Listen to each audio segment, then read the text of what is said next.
సరే ఇప్పుడు ఒక టాపిక్ నేను అడుగుతా, అంటే కొంచెం కాంట్రవర్సీ ఏం కాదు. ఇప్పుడు కల్చర్ని కొన్ని కల్చర్స్ ఉంటాయి, మీరు ఇప్పుడు ఒకటి చెప్పారు గంగిరెద్దులలో, లేకపోతే ఇంకోటి ఉంటుంది.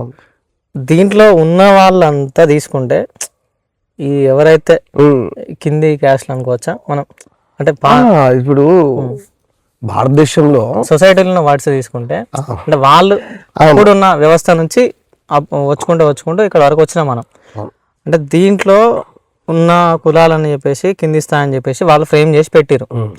సో వీళ్ళకి అంటే మనము రిసోర్సెస్ ఉన్నాయి, చాలా సంవత్సరాల నుంచే రిసోర్సెస్ వచ్చినాయి, బుక్స్ వచ్చినాయి, ఎడ్యుకేషన్ వచ్చింది, అంటే ఎట్లా మనము ఉండాలి, మంచి తిండేది, ఎట్లా చదువుకుంటే ఏమొస్తుంది, జ్ఞానం ఎట్లా తెచ్చుకోవాలి, అన్ని నాలెడ్జ్ అవైలబుల్ ఉంది సార్. ఇప్పుడు ఈ 2025లో మనం ఉన్నాం. సో చాలా మంది ఈ వర్గాల నుంచి చూసుకుంటే కొంతవరకు చాలా వరకు ల్యాక్ ఆఫ్ డెవలప్మెంట్ ఇప్పటికి ఉంది. ఒక థాట్ ప్రాసెస్లో కావచ్చు, సొసైటీలో ఉండడం విషయంలో కావచ్చు, ఎడ్యుకేషన్ విషయంలో కావచ్చు, చాలా చెప్పాలంటే ఒక లైఫ్ స్టైల్గా వాళ్ళు మెయింటైన్ చేసే లైఫ్ స్టైల్ విషయంలో కావచ్చు. అంటే నేను అంటున్నా, అంటే తప్పు. ఇప్పుడు ఎవరైతే అగ్రకులాలని వాళ్ళు సమాజం చెప్తుందో వాళ్ళ లోపల ఈ కల్చరల్ పట్టింపులు కానీ, సో వాళ్ళ లైఫ్ స్టైల్ కానీ ఒక డిఫరెంట్ సెక్టార్లో ఉంటుంది. ఇది ప్రాక్టికల్ సార్, జరుగుతుంది సమాజం. సో వీళ్ళ లోపల ఈ మార్పు అనేది ఎంతవరకు వచ్చింది ఈ కేటగిరీస్ లోపల? వాస్తవంగా ఏంటంటే ఈ దేశం విభిన్న కులాలు మతాలుగా విడదీయబడి ఉన్నటువంటి సందర్భం. ఇది కాంట్రవర్సీ కాకపోవచ్చు, ఎందుకంటే ఆల్రెడీ ప్రాక్టికల్ గా మన దేశం అదే. అవునా?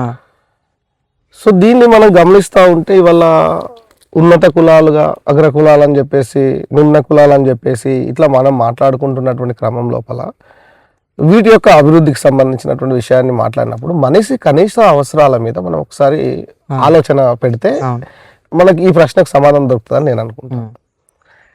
మనిషి కనీస అవసరాలలో తినడానికి ఫస్ట్ తిండి, కట్టుకోవడానికి బట్టలు, ఉండడానికి ఇల్లు, ఈ మూడు ఉన్నప్పుడే నెక్స్ట్ దాని మీద ఆలోచిస్తూ ఉంటాం మనం కదా. ఇప్పటికీ కూడా ఈ మూడు లేని వాళ్ళు ఎవరు, ఉన్న వాళ్ళు ఎవరో లెక్కదిస్తే సరిపోద్దిగా. ఇప్పుడు నువ్వు తిండికి ఇబ్బంది పడుతున్నటువంటి వ్యక్తికి నేను తీసుకొచ్చి చదువు గొప్పతనం చెప్పింది అనుకుందాం. నీకు ఆ పూట నువ్వు కూలికి వెళ్తేనే నీకు తిండి దొరుకుద్ది. నీ కడుపు నిండినప్పుడే కదా నువ్వు చదువు వైపు ఆలోచించేది. బేసిక్ నీడ్స్ నువ్వు ఎప్పుడో వచ్చేటటువంటి నీలో మార్పు కోసము నువ్వు దాని మీద దృష్టి పెట్టావు. రెండోది, నీకు వర్షం కొడితే ఉండడానికి ఇల్లు లేదు, రోడ్డు మీద షెడ్ వేసుకుని ఉంటావు, రోడ్డు పక్క ఉంటే అది కూడా కూలగొడతావు, ఎవడో వచ్చి కూడగొడతా ఉంటాడు కదా. సో ఈ క్రమంలో వాళ్ళ ఆలోచన చదువు కాడికి ఎందుకు పోద్ది?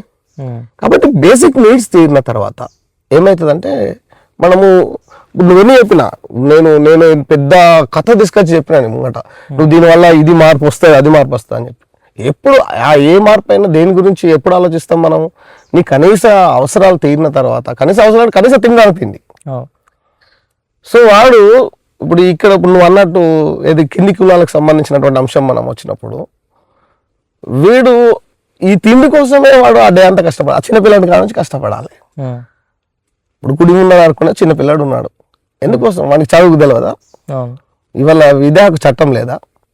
కానీ అయినా ఎందుకు కడుక్కోవడానికి వెళ్తాడు? అది కడుపు నిండాలి కదా భయ్, కడుపు నిండిన తర్వాత కదా వాడు పోయేది. కాబట్టి నేనేమంటా అంటే ఇవాళ ఇంకా ఏంటంటే ఇక్కడ మరింత ఇప్పుడు మనము అంటున్నాం కదా, ఈ దేశంలో అసలు శాంతి, మానవీయ కోణం పరిడవిల్లినటువంటి ప్రాంతం ఈ దేశం అని మనం చెప్తాం. ప్రపంచంలో అత్యంత ప్రాచీనమైన దేశాల్లో ఓ దేశం. శాంతికి చిహ్నం మనము, మానవీయతకు మారు పేరు మనం అంటాం.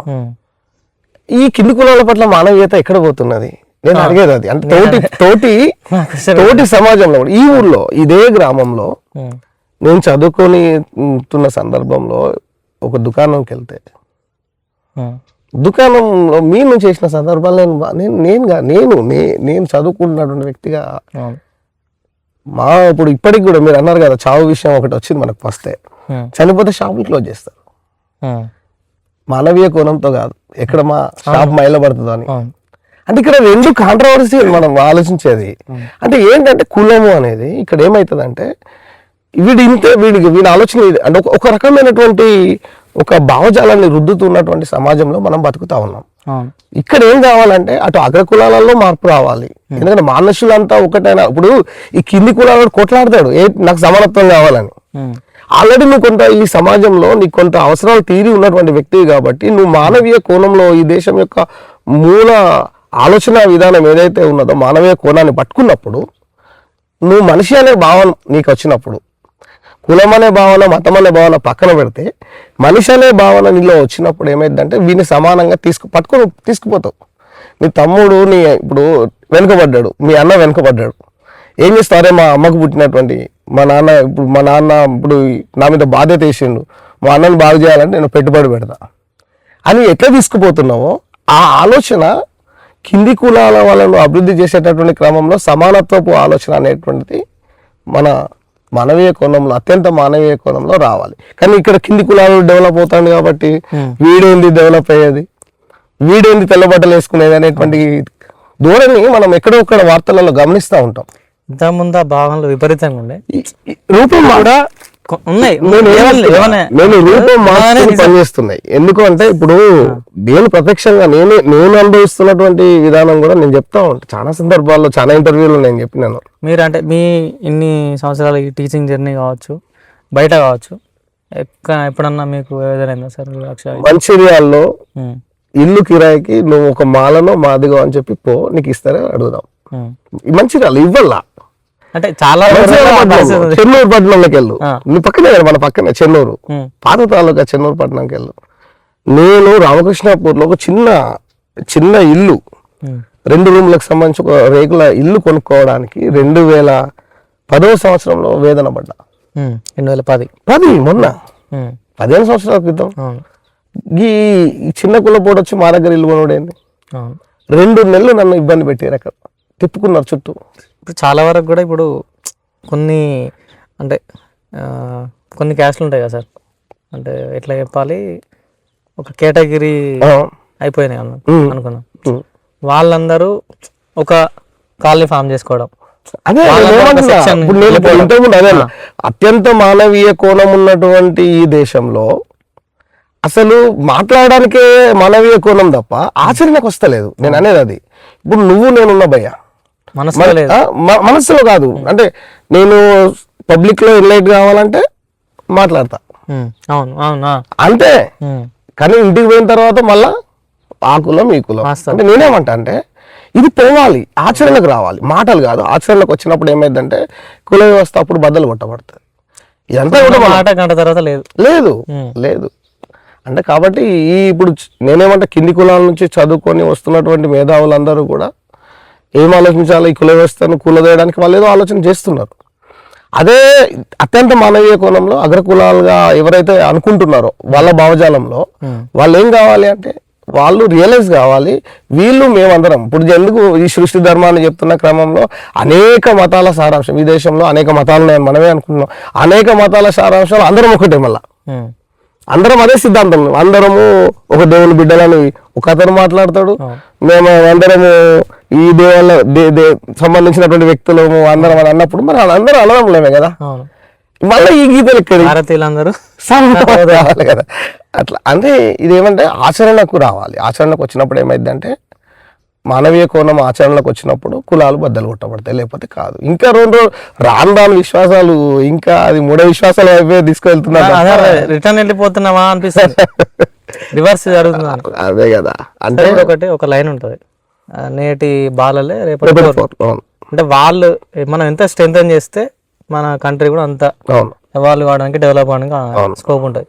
ఇప్పుడు మైనారిటీకి చెందిన అబ్దుల్ కలాం లాంటి కావచ్చు, ఇప్పుడు మన ప్రెసిడెంట్ ఉన్న ద్రౌపది గారు లాంటి కావచ్చు, వేరే ఫీల్డ్లో తీసుకుంటే ఏఆర్ రెహమాన్, ఇట్లా వేరే కమ్యూనిటీస్ మైనారిటీస్ కావచ్చు, ఎవరైతే మన దేశాన్ని కొంచెం కీర్తి తీసుకొచ్చారో, ఇప్పుడు ఇర్రెస్పెక్టివ్ ఆఫ్ క్యాస్ట్ టాలెంట్ పరంగా చూసుకుంటే ఇప్పుడు వీళ్ళని తొక్కేసుకుంటా పోతే, అంటే తొక్కేసుకుంటా అంటే నేను మన లోకల్ వర్డ్స్ చెప్తాను, పోతే కొంచెం వీళ్ళని డెవలప్ చేయకుండా పోతే మన కంట్రీ ఎట్లా డెవలప్ అవుతుంది? వీళ్ళ లోపల చాలా టాలెంట్ ఉన్న పీపుల్ ఉంటారు. అవును, ఎందుకు లేదు సార్, ఇప్పుడు మీ కమ్యూనిటీస్లో ఎంతోమంది డాక్టర్లు ఉంటారు, చాలా మంది ఎడ్యుకేటెడ్ వాళ్ళు ఉంటారు, ఎన్నో. అంటే మనకు లిస్ట్ ప్రాక్టికల్గా తెలియకపోవచ్చు, కాకపోతే చాలా మంది ఉన్నారు. వాళ్ళ ఫీల్డ్స్లో కూడా ఎక్కడో ఒక చోట ఈ వివక్ష అనేది ఫేస్ చేసి ఉంటారు. దానికి మీ సమాధానం ఏంటి? ఈ పరిస్థితులలో డెవలప్మెంట్ని మనం నేనేమంటా నిజమైన డెవలప్మెంట్, ప్రతిభ ఎవడి సొత్తు కాదు. ఎందుకంటే 1848 సంవత్సరంలో సావిత్రిబాయి పూలే చదువు స్కూల్ పెట్టేదాకా బుధవారపేటలో, పూణేలో ఈ దేశంలో అందరికి చదువు కావాలని ఎవరు గుర్తించలే. ప్రాక్టికల్ గా మనం మాట్లాడుతున్నాం. ప్రాక్టికల్ గా ఉన్న జీవితం ఏంటంటే ఇవాళ ఎస్సీ ఎస్టీ బీసీలతో సహా ఒక్క వర్గము సంబంధించిన వ్యక్తులే తప్ప మిగతా ఎవ్వరు చదవద్దు అని చెప్పేసి ఆ రోజు మాట్లాడుకున్నాము, దాన్ని నిషేధించినాం చదువును.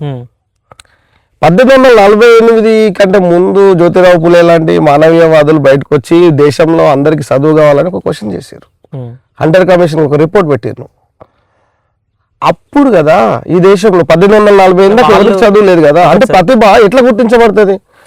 వాళ్ళ టాపిక్ వచ్చింది అంటే వాళ్ళు ఎట్లా ప్రేరేపితమైన సిచ్యువేషన్స్, ఎడ్యుకేషన్, వాళ్ళకి అందింది ఎడ్యుకేషన్ వల్ల ఆ రోజు ఉన్నటువంటి భారతదేశంలో వాళ్ళు శూద్రులు అయినప్పటికీ కూడా ఎప్పుడైతే భారతదేశంలోకి బ్రిటిష్ వాళ్ళు వచ్చిన తర్వాత వాళ్ళు గుమస్తాల తయారీ కోసం చదువు అని చెప్పేసి మనం ఇప్పటికీ చదువుకుంటా ఉంటాం. కానీ ఏదో అక్షర జ్ఞానం కల్పించడంలో వాళ్ళు ఎక్కడ కూడా అంటే ఇక్కడ నేను ఏ మతాన్ని ప్రొవోక్ చేయడానికి మాట్లాడలేదు. అక్షర జ్ఞానం కల్పించడానికి వాళ్ళు కొన్ని మిషనరీస్ పెట్టారు, వాళ్ళ కూలీల కోసం కావచ్చు. సో అట్లా కొంతవరకు చదువుకొని ఆ చదువుకున్న వాళ్ళకు మానవ హక్కులకు సంబంధించినటువంటి పుస్తకాలు అందినప్పుడు వాళ్ళు ఎట్లా ప్రేరేపితమవుతారు అనేటువంటిదే జ్యోతిరావు పూలే జీవితం. అట్లా ప్రేరేపితమైనటువంటి వ్యక్తి ఇవాళ ఈ ఇన్ని రుగ్మతలు కానీ చదువుకోవద్దన్నారు, చిన్నపిల్లలకు పెళ్లిళ్ళు చేసిర్రు, సతీ సహగమనం చేసిర్రు. ఈ అన్నిటికీ మూలము చదువు లేకపోవడం. కాబట్టి చదువుకోవాలని మొట్టమొదటిసారిగా బడి పెడితే ఆయన మీద ఎన్ని అత్యాయత్నాలు చేసారు, బండలు వేసారు, పెండ పోసారు, ఇట్లా రకరకాల అవమానాలు చేశారు. చేస్తే ఏమైంది? చివరికి ఆయన సక్సెస్ అయ్యిండు, మెజారిటీ వర్గాలు చదువుకోవడానికి దగ్గర అయ్యారు. అలా ఇక్కడ ఏమైందంటే ప్రతిభ అనేటువంటి మాట వచ్చినప్పుడు ప్రతిభ ఎవరు అప్పుడు అంటే చతుర్వర్ణ వ్యవస్థ అనేది బలంగా ఉండేది. అదేనా దీనికి మేజర్ కారణం అనుకోవచ్చు? దాని తర్వాత చాతుర్వర్ణ వ్యవస్థ కాస్త మెల్లమెల్లగా వేరుకుపోయి కుల వ్యవస్థ వైపు మళ్ళీంది కదా. ఇవాళ కులాలు తీసుకుంటే ఎన్ని కులాలు ఉన్నాయి భారతదేశంలో? వేల కులాలు. అవును, రాజ్యాంగం గుర్తించబడ్డ కులాలే వేల కులాలు ఉన్నాయి. ఇప్పుడు ఇంకా వర్గీకరణ కోసం కొట్లాడుతున్నారు కదా. ఇప్పుడు అందులో అంటే నేనేమంటా అంటే ఇక్కడ ఈ రెండింటిని లింక్ పెట్టద్దు, ఈ రెండింటిని వేరుగా చూడాలి. ఎందుకంటే వెనకబడ్డటువంటి వాళ్ళకి ఇప్పుడు కాలు పోయింది, ఒక వికలాంగుడు ఉన్నాడు. ఈ వికలాంగునికి నీకు రన్నింగ్ పోటీ పెట్టారు, ఏమైతుంది? ఎవరు గెలుస్తారు? ఆయన ఎప్పుడు ఉరకాలా? మనం ఉరుకుతాము, ఆయన ఎప్పుడు ఉరకాలా? కాబట్టి దాని నష్ట నివారణ కోసం ఏర్పాటు చేయబడ్డది రిజర్వేషన్. అందులో కొన్ని వర్గాలు దాన్ని అందుకున్నాయి, ఇంకా కొంతమందికి అందలే. కాబట్టి దాని వర్గీకరణ కోరుతా ఉన్నారు. అంటే సార్ ఇప్పుడు దీని వల్ల కూడా ఆ కులం లోపల కూడా ఐక్యత లోపిస్తుంది అంటే కరెక్టే. కానీ మీరు ఈ పాయింట్కి వచ్చారు కాబట్టి నేను మాట్లాడుతున్నా. ఎస్సీ ఎస్టీలకు సంబంధించినటువంటి బీసీలకు సంబంధించినటువంటి అంశాల్లో చూసినప్పుడు బీసీలలో ఏబిసిడిఈ వర్గాలు కనబడతా ఉన్నాయి. వల్ల ఐక్యత లేదా బీసీలలో లేదా అంటే ఇప్పుడిప్పుడే అంటే మనం మాట్లాడుకుంటే ఎట్లుంటది అంటే ఒక గట్టి ఐక్యత రాదు, పలచనైన ఐక్యత వచ్చింది. ఇక్కడ ఎస్సీలలో కూడా జరిగింది ఏంటంటే 1994 దాకా రిజర్వేషన్ ఏబిసిడి వర్గీకరణకు సంబంధించిన పోరాటం రావడానికి కారణం ఏంటంటే రిజర్వేషన్ కొన్ని వర్గాల వాళ్ళే ఈ భారతదేశ వ్యాప్తంగా అనుభవిస్తున్నారు అనేటువంటిది ఒక చర్చకు వచ్చింది. నిజమే, కులాల లెక్కలు తీసినప్పుడు ఇవాళ 59 కులాలు ఉన్నాయి ఎస్సీలలో. అదే సార్, ఎస్సీలలో కొన్ని కులాలు మాత్రమే. ఎస్సీలలో మాల, మాదిగ, తర్వాత రెండోది ఇంకో మూడో అంశం వచ్చినప్పుడు నేత కాని లాంటి మన జిల్లాలో ఉన్న క్యాస్ట్లు మాట్లాడుతున్నాను. వీళ్ళు తప్ప ప్రభుత్వ ఉద్యోగులలో డక్కలోళ్ళు, చిందోళ్ళు, పాకి పని చేసుకునే వాళ్ళు వందల మంది. అసలు అందులో 59 కులాల్లో మనకి వినబడే కులాలకి 3. అవును, ఇంకా కింది కులాలకు సంబంధించి ఇక్కడ ఈ సమానత్వం కోసం ఇక్కడ ఐక్యత వేధించినట్టు ఎట్లయితుంది? 59 కులాలలో ఒక 2-3 కులాలే అనుభవించడము, అంటే మిగతా ఇప్పుడు ఒక ఇద్దరు అన్నదమ్ములు ఉంటే అవును నీకు బలం గట్టిగా ఉంది, అవును నీకు 2 ఎడ్లు ఎక్కువ ఉన్నాయి, అవును ఉన్న వ్యవసాయం అంతా నేనే చేసుకుంటా అంటే అవును నాకు లేదు, నేనేం చేయాలి అన్న, నా వాట నాకు ఇవ్వమని అడుగుతాం కదా. ఐక్యత లోపించినట్టు ఎట్లయితుంది? ఇప్పుడు ఇద్దరు అన్నదమ్ములు సమానంగా పంచుకొని సమానత్వంకి వచ్చిన తర్వాత కదా ఐక్యత వచ్చేది. అప్పుడు కదా నువ్వు పండుగ చేసుకోవాల్సింది. అవును అది అంటే ఈ రిజర్వేషన్లో వర్గీకరణకు సంబంధించిన విషయాన్ని అక్కడ చూడాలి.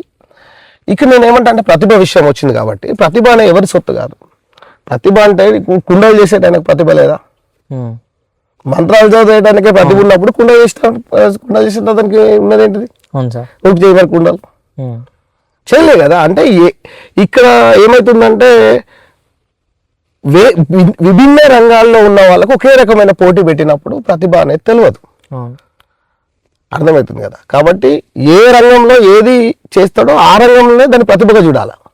ఓ చెప్పులు కుట్టే ఒక కుళ్ళిపోయేటటువంటి చర్మాన్ని చెప్పులుగా చేస్తున్నప్పుడు దాన్ని ప్రతిభగా ఒక సైంటిస్ట్, అంతే కదా. సైంటిస్ట్ ఇప్పుడు ఆయన ఒక సైంటిస్ట్గా చూడొచ్చు కదా.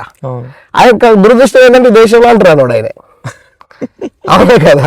అంటే ఇది ప్రతిభను లెక్కించడానికి విధానం కదా. అవకాశాలు ఇచ్చిన తర్వాత ప్రతిభను లెక్క పెట్టాలి. కొన్ని వేల సంవత్సరాల అవకాశాలు కోల్పోయిన వాళ్ళకి వాళ్ళు అవకాశాలు ఇస్తున్నాం కాబట్టి వాళ్ళు మన స్థాయికి రావాలంటే నిష్పక్షపాతంగా, నీతిగా, నిబద్ధతతో గనక వాళ్ళకి అవకాశాలు ఇస్తే, ఇచ్చినట్టే ఇచ్చుడు, మళ్ళీ పక్క నుంచి ఒక తీసుకోవడము, ఇట్లాంటివి చేసినప్పుడు ఇచ్చినట్టే ఇస్తాం. నీ ప్రతిభ ఎమ్లైట్ అవుతున్న క్రమం లోపల ఏమవుతుందంటే, రాజ్ కుమార్ నువ్వు అట్లా కాదు, ఏనగా ఈ పలానా కులానికి సంబంధించిన వాళ్ళకి గట్టిన అవుతుంది రా భయ్, పెద్దరికం ఇచ్చినట్టు ఇచ్చి మన కింద వాళ్ళని చూసుడా, మనతో చూసుకున్నప్పుడు వాళ్ళు ఎక్కడ ఉండేటోళ్ళు వాళ్ళ పూర్వీకులు అనే ఈ ధోరణి ఇన్నర్గా ఉంటున్నది. ఇన్నర్ నుంచి పోవాలంటే మనకు మనం ప్రక్షాళన చేసుకోవాలి తప్ప ఎవడొచ్చి మార్చేది ఉండదు. అదే సార్, ఒక ఆత్మ పరిశీలన, ఆ సెల్ఫ్ ఎనాలిసిస్ అనేది లేదు చాలా మంది లోపల ఇంకా రావట్లేదు. అంటే మనకి నేర్చుకోవడానికి, చేంజ్ కావడానికి సోర్సెస్ ఉన్నాయి. నా క్వశ్చన్ అది ఉన్నాయి. అంటే ఇప్పుడు అంటే నేను మళ్ళీ అగ్రకులం దాంట్లో కూడా ఎంతో కొంత పేదవాళ్ళు ఉన్నారు మన విలేజ్లలో ఉన్నారు. వాళ్ళ సిస్టమ్ ఎట్లా ఉంటుంది అంటే నేను లైవ్ గా జరిగేది, సొసైటీలో జరిగేది ఇప్పుడు వాళ్ళ పని ఏదో చూసుకుంటారు ఎక్కువ శాతం మంది. ఇప్పుడు స్టడీ కావచ్చు, కొంతవరకు డిసిప్లిన్ గానే ఉంటది. ఇప్పుడు ఈ జెండాలు పట్టుకొని తిరగడం, పార్టీల మీటింగ్లకు పోవడం, ఇట్లాంటి యాక్టివిటీస్ చాలా తక్కువ. ఇప్పుడు వీళ్ళందరూ ఈ పార్టీలు పెట్టిన వాళ్ళు ఎక్కువ వీళ్ళను అంటే ఈ జెండాలు పట్టుకోవడానికి కానీ, ర్యాలీలకు కానీ, మీటింగ్లకు కానీ ఎక్కువ ఉసిగొల్పేది, వాడుకునేది ఎవరిని? బహుజనులు. ఈ బహుజనులు పొలిటికల్ కూడా ఆ రకంగా బలైపోతున్నారు. అంటే ఇప్పుడు ఏదో పేదరికంలో ఉన్నారు కాబట్టి ఇప్పుడు 200 వస్తాయి, 300 వస్తాయి, పెట్రోల్కు 500 వస్తాయి అనే ఉద్దేశంలో పోతున్నారు తప్పితే ఒక మెంటల్గా వాళ్ళ లోపల చేంజ్, అంటే వాడు అవతలోడు మనల్ని తీసుకుపోతున్నాడు ర్యాలీకో మీటింగ్కో, వానికి మనమే ఇంప్రెషన్ ఎట్లుంది, వాళ్ళని ఎట్లా చూస్తున్నాడు అనే ఆలోచన గురించి వీళ్ళు ఆలోచిస్తలేరు. నేనేమంటా అంటే దురదృష్టం ఏంటంటే ఈ దేశంలో పాలిటిక్స్ అన్నీ కూడా, అంటే పాలనకు సంబంధించినటువంటి రంగాలన్నీ కూడా డబ్బుతో ముడిపడి ఉన్నాయి. అవును, ఇప్పటికి కూడా.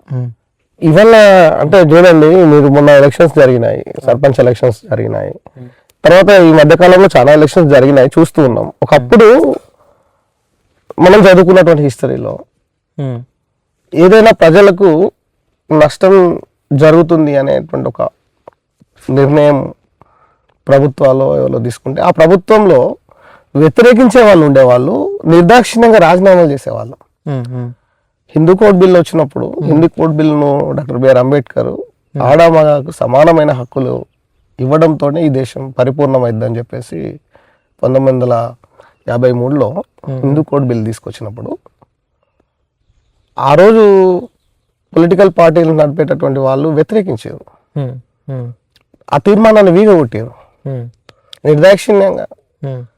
మొట్టమొదటి న్యాయశాఖ మంత్రి డాక్టర్ బాబాసాహెబ్ అంబేద్కర్, ఈ దేశానికి మొట్టమొదటి న్యాయశాఖ మంత్రి, నిర్దాక్షిణ్యంగా వెంట్రుకతో సమానంగా పదవిని అక్కడ పడేసి వచ్చేసి.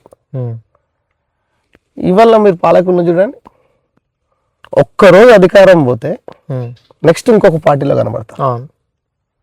అంటే అధికారం అనేటటువంటి ఒక బ్రహ్మ పదార్థం అని ఫీల్ అవుతున్నారు వాళ్ళు. దాన్ని ఒక డెకరేషన్ చేసి పెట్టేసారు జనాలే.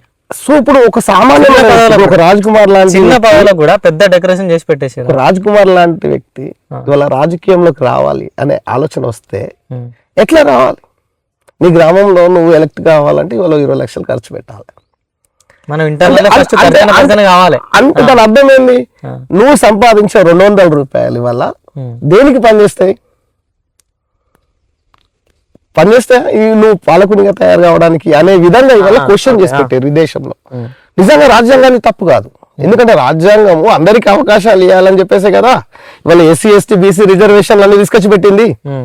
నీకు రిజర్వ్డ్ సీట్లు తీసుకొచ్చి పెట్టింది అందుకే కదా. కాబట్టి ఇక్కడ ఈ రిజర్వ్డ్ సీట్లో కూడా నువ్వు పోటీ చేసి గెలవడానికి కావాల్సినటువంటి సోర్స్ లేదు. నీ 200 నీ 500 పని చేయగానే అక్కడ నిరూపిస్తున్నారు. ధరావత్తు కట్టడానికి కూడా వీలుగానటువంటి సందర్భంలో ఇవాళ పరిస్థితులు నెట్టివేయబడ్డటువంటి క్రమంలో గత్యంతరం లేకుండా ఎస్సీ ఎస్టీ బీసీలే వాళ్ళ జెండాలు మోయడానికి. ఎందుకంటే డబ్బులు ఉంటేనే, ఎందుకంటే మళ్ళీ ఈయన సపోర్ట్ చేస్తేనే నేను గెలుస్తా. అంటే ఇప్పుడు అంత ముందు వ్యవస్థ పాల వ్యవస్థ నడిచింది కదా, సేమ్ దాంట్లో ఇప్పుడు సేమ్ నడుస్తుంది. మేజర్ సంపద కావచ్చు, భూములు ఆస్తులు ఇవన్నీ వాళ్ళ దగ్గరనే. అంతే కదా, ఇప్పుడు భూములన్నీ కూడా ఒకప్పుడు ఎవరైతే పాలకులు ఉన్నారో వాళ్ళ చేతుల్లోనే ఉన్నాయి. ఇవాళకి కూడా చర్చ భూమినే జరుగుతూ ఉంది. ఇప్పుడు కూడా ఎవరి దగ్గర అయితే, నేను ముందే చెప్పా, కనీస అవసరాలు తీరినప్పుడే నువ్వు వేరే ఆలోచన చేస్తావు. నీ చర్చలైనా ఏదైనా ఇవాళ నేను ఒకవేళ ఈ టీచర్ కాకుండా ఉంది, ఇవాళ నేను ఒకవేళ ఈ ఊళ్ళో డప్పు చంకకేసుకొని డప్పు కొట్టడానికి వెళ్తే ఈ ఊళ్ళో ఎవడు చచ్చిపోతాడు, ఎవడు పోచమ్మ చేస్తాడు, ఎవడు ఎల్లమ్మ చేస్తాడు, ఈ ఊళ్ళో ఏ పశువు చచ్చిపోయింది అని నేను తిరిగేవా? నీ చర్చల్లో ఉండేటువంటి కాదుగా. అంటే నాకు ఈ స్థిరత్వాన్ని ఎవరిచ్చారు? ఇవాళ నేను ఈ దేశ కాలగతుల గురించి మాట్లాడడానికి స్థిరత్వాన్ని ఎవరిచ్చారు అంటే నాకు ఒక భద్రత ఇచ్చింది. ఈ భద్రత రావాలి అన్నప్పుడు కాన్స్టిట్యూషన్ రావడానికి, కాన్స్టిట్యూషన్ వల్లనే కదా ఇక్కడ కాన్స్టిట్యూషన్ వచ్చిన తర్వాత కూడా మా వాళ్ళు డబ్బులు కట్టుకుంటున్నారు కదా. నేను అనేది అది. అంటే నేనేమంటా అంటే ఒక స్థిరత్వం రావాలి అంటే వీనికి తిండి ఉండాలి, ఉండడానికి ఇల్లు ఉండాలి, దాన్ని గౌరవంగా సంపాదించుకునేటటువంటి ఒక ఉద్యోగం ఉండాలి. ఉద్యోగమో వ్యాపారమో లేకపోతే గౌరవంగా నేను ప్రశ్నించేటటువంటి పాలకుణ్ణి అయితా అనేటటువంటి ఒక భరోసా ఈ దేశం ఇవ్వాలి, ఈ దేశ యువత ఇవ్వాలి.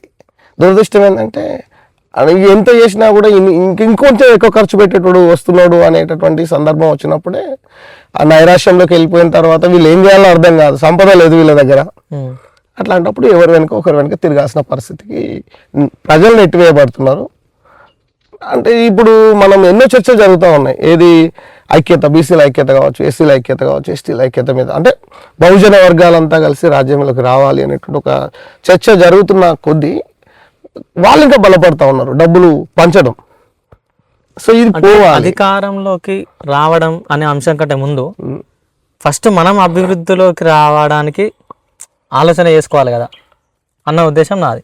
అదే ఇప్పుడు దాంట్లో రావాలి అన్నప్పుడు ఏంటి, నువ్వు ఏదో పని చేస్తున్నప్పుడు దాంట్లో పొలిటికల్ ఎంట్రీ అవుతుంది. ఏ పని చేస్తున్నప్పుడు నువ్వు మన ఇద్దరమే మాట్లాడుకుంటున్నావు, ఈయన ఎందుకు మాట్లాడాలి, ఈయన మీద ఈయన ఎందుకు ఎన్లైట్ కావాలి సమాజంలో, వాళ్ళ అనుకూలానికి సంబంధించిన ఏ వ్యక్తి అనేటువంటిది అంటే జీర్ణించుకోలేనటువంటి వ్యక్తిత్వాలు తయారవుతా ఉన్నాయి. ఎందుకంటే ఇది మనం వ్యక్తి స్వేచ్ఛ కావచ్చు, మాట్లాడే స్వేచ్ఛ కావచ్చు. ఈ మాట్లాడే స్వేచ్ఛను కూడా మనం ఏది మాట్లాడడం వాళ్ళ వ్యక్తిగత విషయాలు కాదు ఇవి. ఈ దేశం ఎదుర్కొంటున్నటువంటి రుగ్మతల మీద మాట్లాడుతున్నాం. ఈ దేశంలో నేను వెనుకబడకపోవడానికి కారణం ఏంటో నేను మాట్లాడుతున్నా. నాకు సమానత్వం కావాలని నేను అడుగుతున్నా. ఎవరి ఇంటి ఆస్తులు అడగట్లేదు. కానీ ఇది ఏమవుతుంది, ఈ ప్రశ్న రేపు నన్ను ఎక్కడ ప్రశ్నిస్తారనే ఉద్దేశంతో మందాకు వస్తున్నారు. కాబట్టి తను సస్టైన్ కావడం కోసం కష్టపడుతున్నాడు. ఈ సస్టైన్ అయ్యే క్రమంలో ఏదో ఒక పొలిటికల్ పార్టీ ఏమడి వెళ్ళాల్సిన పరిస్థితి. మొన్న రీసెంట్గా ఈ బీసీ రిజర్వేషన్ల గురించి చాలా తతంగా నడిచింది. దాంట్లో కూడా ఇవ్వడానికి ఆపడానికి ఎన్నో తర్జనలు వేసారు. ఫైనల్గా వాళ్ళు అనుకున్న దానికి అనుకూలంగానే ఇచ్చారు. ఆల్మోస్ట్ అదే లెక్క ప్రకారం అది ఒక తతంగం, అంటే ఒక ప్రాసెస్. అంటే ఏంటంటే రాజ్యాంగం, చట్టసభలు, దానికి సంబంధించినటువంటి ఇప్పుడు న్యాయస్థానాలు ఏంటంటే కొంత రిజర్వేషన్ 50% లోబడి ఉండాలి అనేటువంటి ఒక తీర్పు వీటికి సంబంధించి ఉంది. కానీ ఒకటి ఏంటంటే నేనేమంటా అంటే ఇప్పుడు ఒక అడుగు పడ్డదేమో అనుకుంటా నేను. ఎందుకు అంటే ఇవల్ల మనమంతా బలంగా మన వాదన వినిపించినాం. ఇవాళ బహుజన వర్గాలు అంటే ఎస్సీ ఎస్టీ బీసీలు అంతా కూడా ఒక బలమైన వాదన వినిపిస్తున్నప్పుడు సామాజిక పరివర్తనలో మనము దీన్ని ఏమంటామంటే ఒక వాదన ప్రజలు వినిపిస్తున్నప్పుడు ఏదో ఒక సందర్భాల్లో అనివార్యంగా ఆ పాలకులో పార్టీలో వినిపించే స్థాయికి వస్తాయి. ఎందుకంటే రేపు ఒకటి దాకుండా ఇంకోటి వాడు దాటుకుంటూ వెళ్ళిపోవాలి అధికారంలోకి రావాలన్నప్పుడు. సో దాంట్లో ఒక అడుగైతే పడ్డది అనుకుంటా. ఎందుకంటే బీసీ రిజర్వేషన్ పెంచడం అనేటువంటి ఒక అడుగు పడ్డది. ఈయన కాకుండా రేపు ఏ ప్రభుత్వం అయినా, రేపు మనం ఏమనుకున్నాం, ప్రభుత్వం అంటే ప్రజలే, ప్రజలు ఎన్నుకునే ఏ ప్రభుత్వం వచ్చినా కూడా రేపు అనివార్యంగా రానున్న కాలంలో బీసీ రిజర్వేషన్ పెంచుతుంది అని నేనైతే అనుకుంటా. ఎందుకంటే ఇవాళ కోర్టు అడ్డంకులు ఉండొచ్చు, రేపు రాబోయే కాలంలో వేరే రాష్ట్రాల్లో ఉన్నాయి కదా ప్రెషర్ పడ్డాయి కాబట్టి ఖచ్చితంగా ప్రజలు చైతన్యమవుతున్న కొద్ది పార్టీలు కూడా. సరే, టాపిక్ వచ్చింది కాబట్టి నేను ప్రొఫెసర్ కాసిం అని ఉంటారు ఓయూలో. అయితే ఆయన ఒక బీసీ రివిజన్ నడుస్తున్నప్పుడు ఒక మాట చెప్తాడు. మీరు ఒక తెలంగాణ జనాభా 4.5 కోట్లు ఉంటుంది, దాంట్లో బీసీలు చాలా మంది ఉన్నారు, అంటే 1-2 కోట్లు ఉంటారేమో. మీరు 1 కోటి మంది వెళ్ళి ఏం చేయకండి, హైదరాబాద్లో జస్ట్ రోడ్ల మీద కూర్చోండి అంతే. ఇంత జనాభా ఉన్నారు కదా, అంటే ఇప్పుడు బీసీలనే కాదు వేరే ఎవరైనా కూడా అట్లాంటి పని చేసే చైతన్యం ఉందా? ఇప్పుడు మనం గతంలో తెలంగాణ కోసం కొట్లాడినాం, మన నేల అన్న సెంటిమెంట్ తోటి అన్ని రకాల ఉద్యమాలు జరిగినాయి, అన్ని రంగాల వాళ్ళు ఇది చేసిరు, గట్టిగా ఫైట్ చేసిరు. సింగరేణి కార్మికుల సమ్మె అయితే అది గ్రేట్, అది దాంట్లో ఒక అంశం. సో అట్లాంటిది మళ్ళీ ఏమన్నా జరిగేంత విల్ పవర్ చైతన్యం ఉందా ఇట్లాంటి వాటి కోసం? నేనేమంటా అంటే తెలంగాణ కానీ భారతదేశ వ్యాప్తంగా, భారతదేశం ఎందుకు ప్రపంచవ్యాప్తంగా ఎక్కడైతే ప్రజలు నిజంగా వాళ్ళకి ఏం నష్టం జరుగుతుందో ఆలోచించడం మొదలు పెడితే, నేను అన్నా కదా మొదటి నుంచి మనం మాట్లాడుతున్నాం ఏంటంటే వాళ్ళుగా రియలైజేషన్, సెల్ఫ్ రియలైజేషన్ కనుక స్టార్ట్ అవుతే ఏం నష్టపోతున్నాము, ఎవరి వల్ల ఏం నష్టపోతున్నాము, ఎవరు ఎవరిని స్టిమ్యులేట్ చేస్తున్నారు అనేటువంటి అంశాలను కనుక దృష్టిలో పెట్టగలిగితే, ఎందుకంటే తెలంగాణ వస్తుందని ఎవరు అనుకున్నాం. మేము ఉపాధ్యాయులుగానైతే మేము తీరగని గ్రామం లేదు. తెలంగాణ ఎడ్యుకేషన్ టైంలో తెలంగాణ ఎడ్యుకేషన్లో పాల్గొన్నందుకు నా మీద కూడా కేసు ఉంది. నేను కూడా ఒక 7 సంవత్సరాలు నేను పేజీకి వెళ్ళాల్సి వచ్చింది టీచర్గా కూడా. అంటే చైతన్యం స్థాయి అది. అంటే నా వర్గాల ప్రజలు ఏదైతే కావాలనుకుంటున్నారో దాన్ని చదువుకున్న వ్యక్తులుగా మనమే కదా, బాధ్యత గల వ్యక్తులుగా మనమే అర్థం చేసుకోవాలి కదా.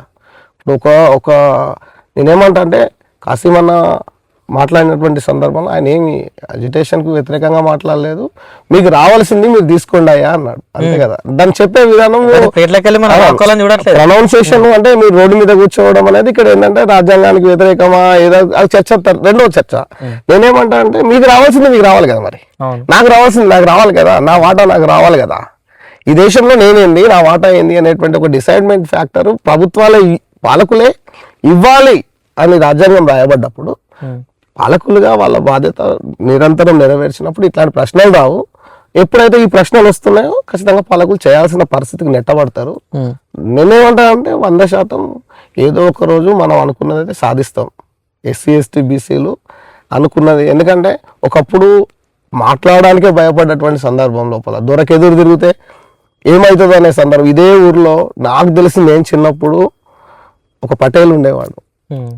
ఆడవాళ్ళు పనికి వెళ్తే ఆడవాళ్ళకు ఒకవేళ నడుములు వచ్చి నాటేసేటప్పుడు నిల్చుంటే నడుముల మీద తన్నిన రోజులు నేను చూసిన.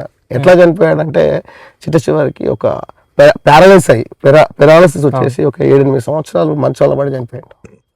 అంటే నేను దాన్ని మాట్లాడట్లేదు, అంటే అట్లాంటి వ్యవస్థలను కూడా వాళ్ళ క్వశ్చన్ చేసుకునే స్థాయి నుంచి మెల్లమెల్లగా మనంగా ఆత్మగౌరవంగా బతికే రోజులు మనం బతుకుతా ఉన్నాం. కొన్ని మారుమూల గ్రామాలు ఉంటాయి కదా సార్, అట్లాంటి పరిస్థితులు అట్లా ఉన్నాయంటారా? ఇంకా ఉన్నాయి, లేవని మనం అనడానికి లేదు. ఎందుకంటే నేను చాలా సందర్భాల్లో చాలా మందికి చెప్తూనే ఉంటా, వివక్ష అనేది రూపం మార్చుకున్నది తప్ప వివక్ష పోలేదు. వివక్ష పోవాలంటే ఏంటంటే నువ్వు నా పెద్దన్నగా నువ్వే ప్రయత్నం చేయాలి, తమ్ముడు ఎందుకు వ్యతిరేకిస్తున్నాడు అని చెప్పేసి మన వాయిస్ అనేది రేజ్ కావాలి. ఇక్కడ వాయిస్ రేజ్ అవుతున్న ప్రతిసారి తమ్ముడు ఎందుకు ఈ క్వశ్చన్ చేస్తున్నాడు అనే ఆలోచన అన్నకు వచ్చిన రోజు అంతరాలు ఉన్నాయి. ఈ అంటే ఏదో ఒక ప్రాబ్లం ఉంటేనే కదా అక్కడ క్వశ్చన్ అవుతుంది. సో ఈ క్వశ్చన్ వస్తున్న ప్రతిసారి అది సహేతుకమైన క్వశ్చన్ అయినప్పుడు దానికి ప్రత్యామ్నాయంగా మనం ఆలోచనలు చేసినప్పుడు ఏమవుతుందంటే పరిస్థితులు మారుతాయి. ఎప్పుడైతే నువ్వు నన్ను గొంతు నొక్కాలని చూసినప్పుడు దానికి తీవ్ర రూపం దాల్చుకుంటుంది. కాబట్టి అట్లా జరగకుండా ఒకరినొకరు అర్థం చేసుకునేటటువంటి మనిషిని మనిషిగా గౌరవించేటటువంటి ఆలోచన వచ్చిన రోజు ఇవన్నీ సాధ్యమవుతాయని నేను అనుకుంటాను. సరే, ఇప్పుడు మనం రిజర్వేషన్స్ దానికి రిలేటెడ్ కొంచెం వచ్చినాం కదా.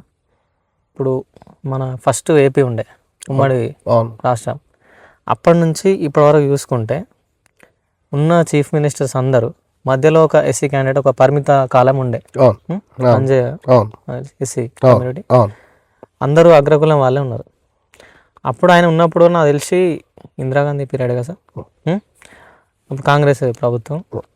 ఆయన కూడా కొన్ని రోజులే ఉండి వేరే లోకల్గా ఎలక్షన్స్ జరిగినప్పుడు సంథింగ్ ఏదో ఇష్యూ ఆయనకు ఈ ఉన్న ఎవరైతే అగ్రకుల లీడర్స్ ఉన్నారో ఆయనకు ఆపోజిట్గా ఇప్పుడు హైకమాండ్ దగ్గర చెడ్డ పేరు ఇచ్చే ప్రయత్నాలు చేసి వాళ్ళని ఓడగొట్టి డిఫేమ్ చేసే ప్రయత్నం చేసిరు. కొన్ని సందర్భాలు జరిగినాయి. సో దాన్ని మీరు ఎట్లా చూస్తారు? ఇప్పుడు అగ్రకులాల నేను అదే కదా ఇప్పుడు మనం చాలా సేపు నుంచి మాట్లాడుతున్న అంశాలలో అదే వస్తుందంటే ఎక్కడైతే నిబద్ధత లోపిస్తుందో సమాజంలో ఈయన సాటి మనుష్యాన్ని గుర్తించడంలో ఎక్కడైతే ప్రాథమికమైన లోపం ఉందో ఆ లోపం మీద ఏర్పడ్డ రుగ్మతలు ఇవి. అర్థమైంది కదా మీకు? అంటే జనరల్గా ఏంటంటే ఇప్పుడు నేనున్నా భయ్, ఇవాళ మీరు నాది ఇంటర్వ్యూ దాకా తీసుకొచ్చారు. ఎప్పుడు ఎందుకు ఇంత దూరం ఒక టీచర్, సాధారణమైన నేను టీచర్ను, బోలెడు మంది టీచర్స్ ఉన్నారు, చాలా మంది పనిచేస్తున్న వాళ్ళు ఉన్నారు, చాలా మంది ఎన్లైట్ అయిన వాళ్ళు ఉన్నారు. అంటే కొంచెం సొసైటీ వైపు కన్సర్న్ గా పనిచేస్తున్నాడు, సమాజంలో కొంచెం వెళ్ళిండు అనేటువంటి దృష్టితో మీరు నా దగ్గర రాగలిగారు. అంటే మీలో ఒక నిబద్ధత ఎక్కడో ఒక్కడ అనిపించింది. సార్తో నేను మాట్లాడితే బాగుంటుంది, అన్నతోటి మాట్లాడితే.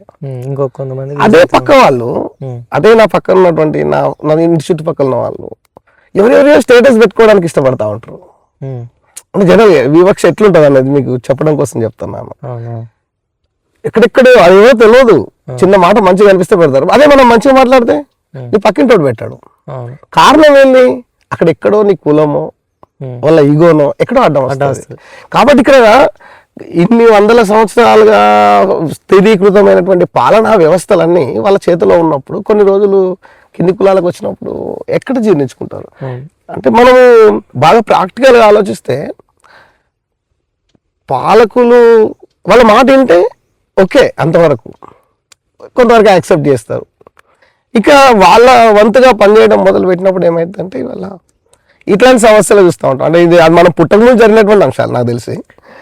ఇవాళ పరిస్థితి కూడా అంత అంటే ఎంత మంది వాయిస్ ఎక్కువ పెరిగింది, వాయిస్ ఎట్లా ప్రశ్నించేటటువంటి వ్యక్తులు పెరిగారు, వివక్షను ప్రశ్నిస్తున్నారు. కానీ వివక్షను ఎంత ప్రశ్నిస్తున్నారో అంత ఒక రకమైనటువంటి దాష్టికాలు కూడా ఈ రాష్ట్రంలో వెలుగులోకి వస్తున్నాయి. సార్ ఇట్లాంటి పెరుగుతూ పోతా ఉన్నప్పుడు కొంతమంది మంచిగా చదువుకున్న వాళ్ళు కావచ్చు, ట్యాక్స్ పేయర్స్, మంచి జాబులు చేసేవాళ్ళు, సాఫ్ట్వేర్ వాళ్ళు కావచ్చు, వాళ్ళ లోపల ఇంత టెక్నాలజీ పరంగా చాలా విషయాలలో డెవలప్మెంట్ అయ్యే స్కోప్ ఉన్నా కూడా మనం పొలిటికల్గా ఇవన్నీ ఫేస్ చేస్తున్నాం. కాబట్టి కొంతమంది లోపల వేరే కంట్రీస్కి వెళ్ళి స్టడీస్ పరంగానో జాబ్స్ పరంగానో అక్కడ సెటిల్ అవుతున్న మైగ్రేషన్ పెరిగిపోతుంది క్రమక్రమంగా. లాస్ట్ 2-3 years స్టాటిస్టిక్స్ చూసుకున్నా కూడా చాలామంది మైగ్రేట్ అయిపోతున్నారు. సో ఇట్లున్న మన రీసోర్స్, మన నాలెడ్జ్ అంతా వెళ్ళిపోతున్నప్పుడు ఇప్పుడు ఇట్లనే కంటిన్యూ అవ్వకుండా పెరుగుకుంటూ పోతే అంటే ఈ పరిస్థితులను వాళ్ళు చూసుకుంటారు. నేను ఎందుకు ఇక్కడ ఈ పరిస్థితులను ఫేస్ చేసుకుంటూ ట్యాక్స్ నేను కడుతున్న ట్యాక్స్కి సరే నేను ఒక 100 రూపాయలు కడితే ఒక 70 రూపాయల మందమని నాకు న్యాయం జరుగుతుంది అన్న పరిస్థితులు లేనప్పుడు వాళ్ళు మైగ్రేట్ అవ్వడంలో తప్పు ఉందా అంటే లేదని అనిపిస్తుంది. వీళ్ళంతా ఖాళీ అయిపోతే ఇక్కడ మిగిలేదు ఎవరు సార్? అంటే ఇక్కడ మైగ్రేట్ అవ్వడం అనేది అవును వాస్తవమే. కానీ నేనేమంటా అంటే ఓకే, మైగ్రేషన్స్ అంటే వివిధ అంశాల మీద ఆధారపడి వెళ్తున్నారు. ఈ వ్యక్తులు కూడా ఏంటంటే ఇవాళ ఆలోచిస్తున్నది ఏంటంటే వ్యక్తిగతంగా ఎక్కువ ఆలోచించేటటువంటి స్థాయిలోకి వస్తున్నాం. అంటే సమాజము అంటే కొన్ని సంవత్సరాలకి ఏంటంటే ఇవాళ ఈ సోషల్ మీడియానో లేకపోతే రకరకాల ప్రేమ్స్ పెరుగుతున్నటువంటి క్రమంలో మనం చూస్తున్నాము, పక్క వాళ్ళ గురించి ఆలోచించే స్థాయిలో కూడా వాళ్ళు లేరు, పక్క పంట ఏమైతే చూస్తున్నటువంటి సందర్భంలో కూడా లేరు. సో ఇవాళ మైగ్రేషన్స్ అంటే వాళ్ళ వాళ్ళ అవకాశాలు ఏం అవకాశాలను చూస్తున్నారు. మనిషి ప్రధానంగా ఇవాళ మంచి ఒక ఎర్నింగ్ ఒకటి, అక్కడ ఉన్న సొసైటికల్ స్ట్రక్చర్ ఒకటి, సొసైటీ స్ట్రక్చర్ కావచ్చు, ఎర్నింగ్ కావచ్చు, రెండోది హూందాగా బతకొచ్చు అవును అనేటువంటి ఇట్లాంటి కొన్ని కారణాలే ఉన్నాయి, కొన్ని కారణాలు ఉన్నాయి. అంటే ఎక్కువ సంపాదించడం ఒకటి, అట్ ద సేమ్ టైము ఈ వివక్షలు లేనటువంటి ఇక్కడ ఉంటే ఒక రకంగా పక్కోడే ఇబ్బంది పెట్టేటువంటి పరిస్థితులు ఉన్నాయటువంటి ఈ రకమైన అక్కడ ఉండే ప్రాబ్లమ్స్ అక్కడ ఉంటాయి. కానీ దూరం వెళ్ళినప్పుడు ఇప్పుడు ఏమవుతుంది, మనము ఈ ఊర్లో ఉన్నప్పుడు ఎదుర్కొనేటటువంటి పరిస్థితులకు దీన్ని దాటి వెళ్ళినప్పుడు కొంత ఫ్రీడమ్ అనేది పెరుగుద్ది, అంటే ప్రాక్టికల్ గానే పెరుగుద్ది. సో కాబట్టి నిన్ను గుర్తించడానికి కొంచెం సమయం కూడా పడుతుంది అక్కడ. కాబట్టి ఇట్లాంటి అంశాలన్నిటికి వెళ్ళి వాళ్ళు వెళ్తున్నమాట వాస్తవమే. మనం ఏంటంటే నేనేమంటా అంటే వీటన్నిటికి కూడా చదువు లేదని కాదు, చదువు ఉంది, కానీ అది అందాల్సినటువంటి ప్రాపర్ వే ఏదైతే ఉందో, ఏది చదవాలి అనేటటువంటి లాజిక్ ను మనం మిస్ అయిపోతా ఉన్నామేమో అనిపిస్తున్నది. ఈ దేశ చరిత్రను సహేతుకంగా చదవాల్సిన యువత ఫోన్లలో పడిపోయింది, గేమ్లలో పడిపోయింది, లేదా ఎవడన్నా దాగిపిస్తాడా లేదంటే సాయంత్రం ఇంకేదన్నా తాగుదామా, దీంట్లో పడిపోయింది. ఇక్కడ ఏమవుతుందంటే స్ట్రక్చరల్ గా ఈ దేశం యొక్క ఔన్నత్యం కావచ్చు, ఈ దేశంలో ఉండేటటువంటి రుగ్మతలు కావచ్చు, వీటికి ఒక మందు తయారు చేయాలనేటువంటి ఒక పరిస్థితిలో యువత లేదు. ఇప్పుడు మీరు అన్నారు కదా, జనరల్ అన్నారు కదా, దాన్ని పట్టుకొని పోవడానికి కారణం ఏంటంటే స్ట్రక్చరల్ గా దీన్ని అర్థం చేసుకుంటలేడు. మళ్ళీ అర్థం చేసుకునే క్రమంలో కూడా ఏంటంటే ఒక ఫాల్స్ స్టేట్మెంట్స్ కూడా రకరకాల వ్యవస్థలు ఇస్తా ఉన్నాయి. ఇప్పుడు నువ్వు ఒక వర్గానికి సంబంధించిన వ్యక్తివి, నీదే నిజం అని చెప్పేసి నువ్వు ప్రచారం చేస్తావు, నేను ఒక వర్గానికి సంబంధించిన వ్యక్తి, నేనే నిజమని. ఇందులో పాత్ ఫైండింగ్ ఏంది, ప్రశ్న ఏంది? నేను నిన్ను ప్రశ్నిస్తే నువ్వు తట్టుకోలేవు, నేను ప్రశ్నిస్తే నేను తట్టుకోలేనంత ఒక స్థాయికి వాళ్ళ సమాజాలు పోతూ ఏమవుతుందంటే ఒక సన్నగా ఇల్లు ఒక గోడ కట్టుకున్నాం మనం. దీంతో ఏమవుతుందంటే అసలు వాస్తవం ఏంది అనే ప్రశ్నను ఎంచుకోకుండా ఉండడం వల్ల ఈ దేశ విశాలత్వం మీద, ఈ దేశం యొక్క ఔన్నత్యం మీద అనేటువంటిది యువతకు ఎంతసేపు చదవడం అంటే దేనికోసం చదువుతున్నాం అనే విషయం మర్చిపోయాను. జ్ఞానం కోసం చదువుతున్నా, మనం చదివిన చదువు సమాజం కోసం ఉపయోగపడాలని చదువుతున్నా అనేటటువంటి లేదు. ఆ రోజులలో నువ్వు చదువుకున్న చదువులు చూడొచ్చు, అంబేద్కర్ లాంటి వాళ్ళ వ్యక్తులు కావచ్చు, ఈ సమాజాన్ని ఉద్ధరించుతా అని అనుకున్నాడు ఆయన. నాలాంటి వ్యక్తులు ఉన్నారు, వాళ్ళని ఉద్ధరిస్తా అనుకున్నారు. ఇవాళ నేను చదివితే నాకు డబ్బులు రావాలి, మంచి ఉద్యోగం రావాలి, మంచి బిల్డింగ్ కట్టుకోవాలి, ఇది నమూనా మారిపోయింది. అది కాల పరిస్థితులకు అనుగుణంగా మారుతుంది కావచ్చు, ఇక్కడ జరుగుతుంది. ఇది ఎదుగుదల అందామా అంటే మనిషి యొక్క చదువు మానవ సంక్షేమం వైపు వెళ్ళాలి. మానవ సంక్షేమం వైపు కాకుండా వ్యక్తిగత ఆలోచనల సంక్షేమం వైపు వెళ్తున్నప్పుడే ఈ సమస్య దేశం మొత్తం ఉంది, ప్రపంచం మొత్తం ఈ సమస్య. అది సార్ మీరు అన్నది మన దగ్గర చాలా జరుగుతుంది. మన సంక్షేమం కోసమే మన వరకే చూసుకోవాలి. ఇప్పుడు మన ఇల్లు ఉంది సార్, మన ఇల్లు వరకే బాండ్ సరిపోతా, పక్కన వేరే వాళ్ళ జాలు ఉంటాయి, వాడు మొత్తం గుంతలు తీస్తే. అదే నేనేమంటున్నా దీన్ని సహేతుకంగా నేనేమంటా అంటే అసలు ఈ మానవ పరిణామ క్రమం దగ్గర నుంచి మొదలుకుంటే ఇవాళ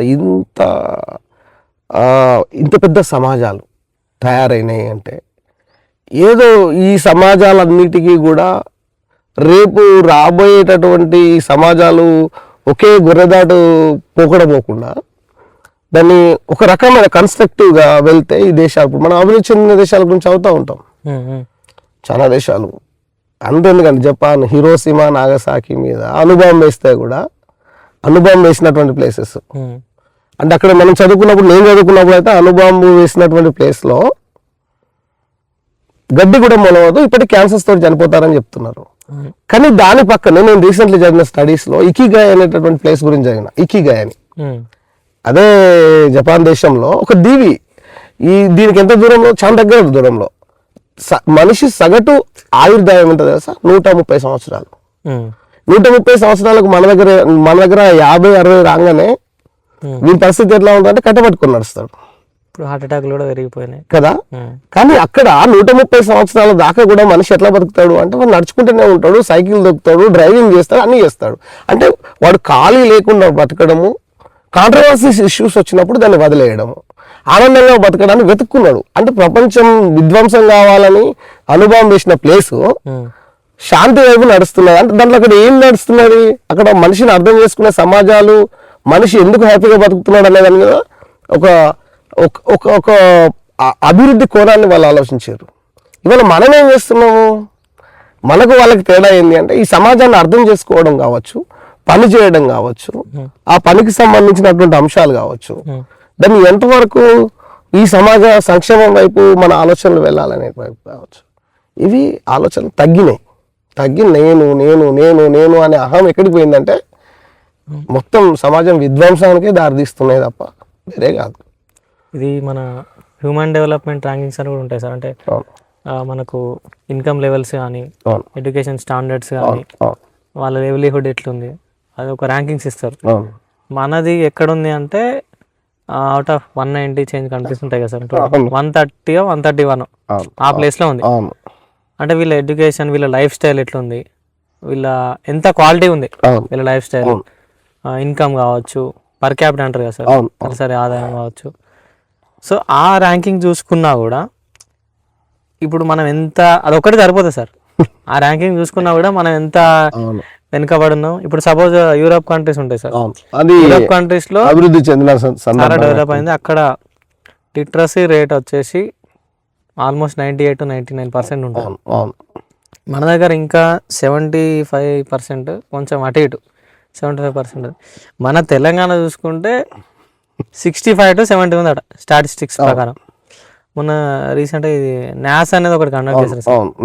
న్యాస్ లో కూడా తెలంగాణ కొంచెం బెటర్ అవుతుంది.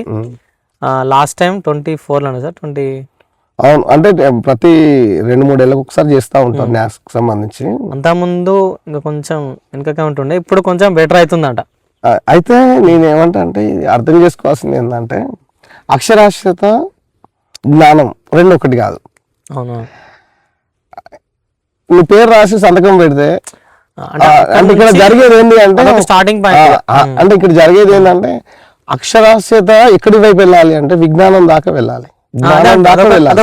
జ్ఞానం దాకా పరిడవిల్నే కాబట్టి అభివృద్ధి చెందిన దేశాలు వాళ్ళ లైఫ్ స్టైల్ ఎట్లా డీల్ చేసుకోవాలి, సమాజాల వైపు ఎట్లా ఉండాలి, ఘర్షణ లేని సమాజాలు ఎట్లా ఉండాలి, మనిషిని మనిషి అర్థం చేసుకునే సమాజాలు ఎట్లా ఉండాలనేది అక్కడ ఆలోచించగలుగుతున్నారు. నేను అనుకుంటా అది. ఇక్కడ అట్లా లేదు. అంటే నేను అనేటటువంటి భావన వచ్చాడు. అంటే ఇక్కడ వ్యాపార ప్రకటనలు చూసి మోహితం అయ్యేటటువంటి సమాజాన్ని మనం ఇక్కడ డెవలప్ చేస్తున్నాం. ఎందుకంటే ఫేర్ అండ్ లవ్లీ, నా చిన్నప్పటి నుంచి చూస్తున్న fair and lovely ad. Fair and lovely పెట్టుకుంటే 7 రోజులలో వాడి మొత్తం మొహం అంతా మారిపోతుంది, తెల్లగా అని అవి పెడతా ఉంటారు.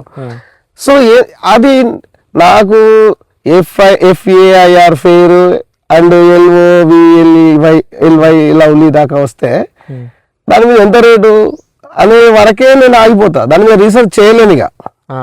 అంటే ఇక్కడ అక్షరాస్యత అనేది అక్కడ ఆగిపోతుంది మనది. అంటే నీకు వ్యాపారం కోసము, వాళ్ళ వ్యాపారాన్ని మూవ్ చేయడం కోసము, వ్యాపార ప్రకటనల వరకు అట్రాక్ట్ అవ్వడం కోసం తయారయ్యేటటువంటి లిటరసీ కాకుండా అంటే ఈ ప్రపంచానికి జ్ఞానం అందించిన దేశం అని మనం చెప్తా ఉంటాం. నలంద, తక్షశిల లాంటి యూనివర్సిటీలు బుద్ధుని కాలంలో బౌద్ధిజం డెవలప్ అయినటువంటి సందర్భం లోపల చర్చలు జరిగినాయి. ఏంటి మనిషి, సంఘం, సమాజం ఎట్లా ఉండాలి అనేటువంటి చర్చలు జరిగిన దేశం ఇది. ఇవాళ ఎక్కడికి పోయినాము అంటే పేరు రాస్తే, ఇప్పుడు బ్యాంకుకి వెళ్తే ఆ ఓచర్ మీద నేమ్ రాస్తే ఓకే ఈయన అక్షరాస్యుడు అనే కాడికి వచ్చేసింది. ఈ నమూనా కూడా ఎక్కడో లోపం ఉంది. అది కాకుండా ఏంటంటే నిజంగా విజ్ఞానం వైపు మళ్ళినప్పుడు పాఠకుడు, అంటే ఈ నేర్చుకునే చదువు విజ్ఞానం వైపు మళ్ళినప్పుడు అది ఎట్లాంటి విజ్ఞానం అంటే ప్రశ్నలు తట్టుకునే విజ్ఞానం వైపు. ఎందుకంటే ఒక జ్ఞానం ఉంటుంది, నేను జ్ఞానము ప్రశ్నను తట్టుకోలేదు అనుకోండి, అక్కడ ఏమవుతుంది? ఇప్పుడు విశ్వాసం ప్రశ్నను తట్టుకోలేదు, ఒక విశ్వాసం మూఢనమ్మకం అయిపోతుంది, మూఢ విశ్వాసం అయిపోతుంది. మనం అనుకున్నాం కదా ఆ కాలంలో జ్ఞానం తక్కువ ఉన్నది, లిటరసీ తక్కువ ఉన్నది. మనం మొదటికి పోదాం, మనం లిటరసీ తక్కువ ఉన్నది 1980-90లో లిటరసీ తక్కువ ఉన్నది, కానీ మనిషి గౌరవించడం పెరిగింది. ఇప్పుడు లిటరసీ ఎక్కువ ఉన్నది, ఏమైతున్నది అంటే ఏమైంది ఇక్కడ అంటే ఈ పెరిగిన లిటరసీ కేవలం వ్యాపారం కోసం కాకుండా నిన్ను నువ్వు డెవలప్ చేసుకోవడం కాకుండా ఈ సమాజాన్ని ఈ దేశాన్ని ఎట్లా బాగుపరుస్తుంది అనేటువంటి ఆలోచన చేయగలగాలి యువత. ఎందుకంటే అయిపోతుంది, తరాలుగా వెళ్ళిపోతుంది. ప్రధానంగా వ్యవస్థ ప్రధానంగా జరగలేదు, వ్యక్తి ప్రధానంగానే జరుగుతున్నది. ఇది కాకుండా ఏంటంటే మనిషిగా గౌరవించబడేటటువంటి రోజు వచ్చి జ్ఞానం వర్ధిల్లినప్పుడు మనం అనుకునే దానికి అల్టిమేట్ ఆన్సర్ దొరుకుతుందని నేను అనుకుంటా. అది మన టైంలో అవుతుందా లేదా తర్వాత విషయం, భవిష్యత్తు. సరే, ఇప్పుడు ఈ విషయాలన్నీ మనం చర్చించినాం కదా. మనది డెమోక్రటిక్ కంట్రీ, మనలానే ఉన్నాయి డెమోక్రటిక్, అవును, డెవలప్డ్ ఉన్నాయి, దాంట్లో డెవలపింగ్ కూడా ఉన్నాయి. యాజ్ ఏ మనది పెద్దదే డెమోక్రసీ. అవును, ఒక డెమోక్రసీగా మనం సక్సెస్ అయినామా? అంబేద్కర్ ఏదైతే విజన్ ఉందో, అంబేద్కర్ అంటే ఒక అంబేద్కర్ అనే కాదు, చాలా మంది ఎవరైతే ఎఫర్ట్స్ పెట్టి ఫ్రీడమ్ ఫైటర్స్ కావచ్చు, ఇంకా చాలా మంది వాళ్ళ ఎఫర్ట్స్ని మనం ఫుల్ఫిల్ చేసినామా? ఇప్పుడు ఏదో అంబేద్కర్నైనా ఎవరినైనా మనం ఎందుకు తెలుసుకుంటాం సార్? ఎందుకు తెలుసుకుంటాం? వాళ్ళ గ్రేట్నెస్, వాళ్ళు గొప్పోళ్ళు, సమాజం పనుల వల్లనే వాళ్ళ ఫోటోకి వెళ్ళి మనం దండం పెట్టుకుంటాం, వాళ్ళ జయంతులు వాళ్ళంతా గుర్తు చేసుకుంటాం, అందరిని ఎవరినైనా కూడా. సో వాళ్ళ సాక్రిఫైసెస్కి తగ్గట్టుగా ఒక డెమోక్రసీగా మనం సక్సెస్ వైపు వెళ్ళినామా? వెళ్ళగలుగుతున్నామా? వెళ్ళలేదా? డాక్టర్ బాబాసాహెబ్ అంబేద్కర్ తన రాజ్యాంగ సభకు ఇస్తూ ఈ రాజ్యాంగం నేను రాసిన రాజ్యాంగం ఇప్పుడున్నటువంటి అవసరాలకు అనుగుణంగా ఈ దేశ స్వరూపాన్ని మార్చడానికి ఉపయోగపడుతుంది. ఒకవేళ ఇది కనుక ఈ దేశ ప్రజల యొక్క ఏవైతే మౌలికమైనటువంటి అంశాలు, స్వేచ్ఛ, సౌభ్రాతృత్వము, మిగతా అంశాలు ఏవైతే ఉన్నాయో వాటిని డీవియేట్ చేసినప్పుడు తగిలేసే వ్యక్తులలో నేనే ముందుంటా అని చెప్పిండు ఆయన. చాలా పెద్ద మాట అది, ఎందుకంటే ఆయన అంత జ్ఞానం మనకు లేదు, కానీ చాలా పెద్ద మాట. నిజానికి ఆ రోజు బట్టలు వేసుకొని నేను ఇవాళ బట్టలు వేసుకుంటున్నా అంటే డెమోక్రసీ డెవలప్ అయిందా లేదా అనేది ఆలోచిస్తాను. నేను బుడ్డ ఊచి పెట్టుకోవాలా, మా తాతకు బుడ్డ ఊచి పెట్టుకొని ఇక్కడ ఈ వాగులో స్నానం చేస్తాను. నేను ఇవాళ సూట్ వేసుకుంటున్నా, నేను మాట్లాడుతున్నా, నా ఊర్లో నేను మాట్లాడడానికి వీల్లేదు, నా మూతికి ముడ్డికి తాటా గట్టిన నాకు నేను ఇవాళ ప్రశ్నిస్తున్నా నా పాలకుని, అయ్యా నాకు రావాల్సిన వాటా, రాజ్యాంగపరంగా నాకు రావాల్సిన వాటా నాకు రావాలని చెప్పేసి. అంటే ఇక్కడ ఏంటంటే భారతదేశ రాజ్యాంగం మాట్లాడే స్థాయికి నన్ను తీసుకొచ్చింది. భారతదేశ రాజ్యాంగం నాకు ఒక ఆత్మగౌరవంగా బతికే, ఒక మనిషిగా బతికేటటువంటి సమానత్వాన్ని నాకు తీసుకొచ్చింది. అంటే డెమోక్రసీ డెవలప్ అయినట్టే, డెమోక్రసీ వర్ధిల్లినట్టే. అయితే ఇక్కడ ప్రశ్న ఏంటంటే మనం ఏదైతే అనుకుంటున్నామో ఆ స్థాయిలో లేకపోవచ్చు. అంటే ఇప్పుడు మనం అనుకుంటాం అభివృద్ధి, అన్ని గ్రామాలకు రోడ్లు కావాలి, అంత సమానత్వం రావాలి, అంత స్వేచ్ఛ రావాలి.